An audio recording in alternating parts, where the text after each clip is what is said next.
Selamat datang di channel ini. Sebelum cerita dimulai, matikan lampu, pasang earphone, dan biarkan imajinasi Anda bekerja. Jika Anda suka dengan kisah seperti ini, dukung channel ini dengan subscribe dan tinggalkan komentar setelah menonton. Sekarang, mari kita mulai. Malam ini aku akan membawamu ke sebuah kampus yang tampak biasa saja.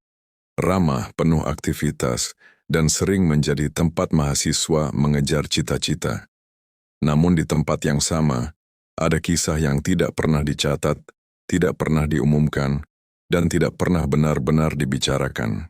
Kampus Arunika memiliki satu angkatan yang hingga hari ini masih aktif kuliah, meski tidak ada satupun nama mereka tercatat dalam sistem resmi. Dan cerita ini dimulai dari seorang mahasiswa baru bernama Adi. Adi adalah mahasiswa baru jurusan arsitektur.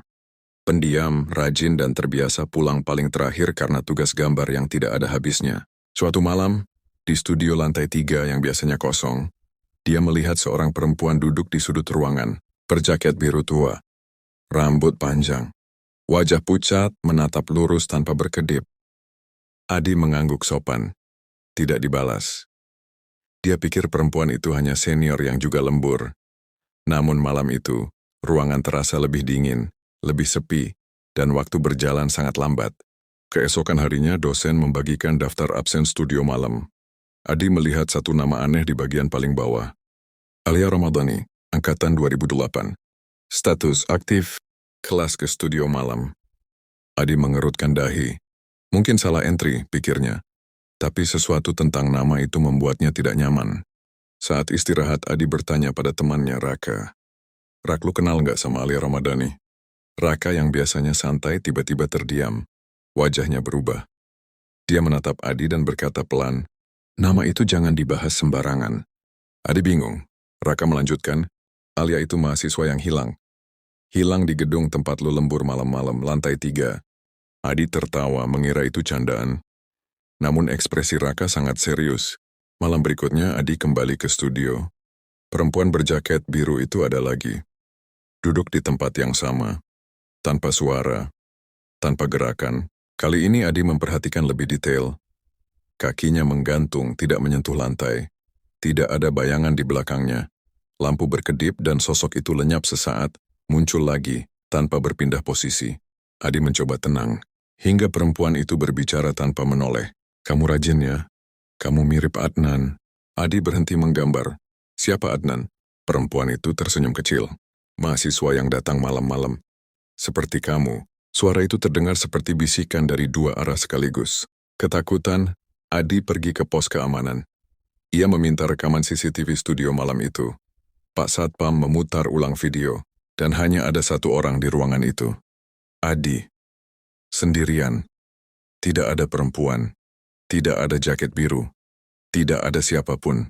Pak Satpam menatapnya dan berkata, Nak, kalau kamu melihat sesuatu yang tidak terekam kamera, itu berarti bukan manusia. Seminggu kemudian, Adi dan Raka lembur bersama. Raka keluar ke toilet sebentar, meninggalkan Adi sendiri. Ruangan mendadak dingin.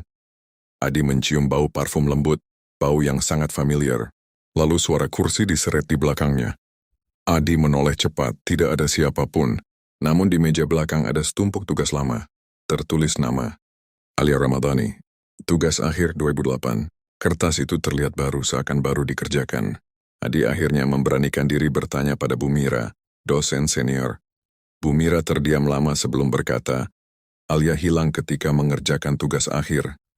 Dia mendengar suara yang memanggilnya dari lorong, dan dia mengikutinya.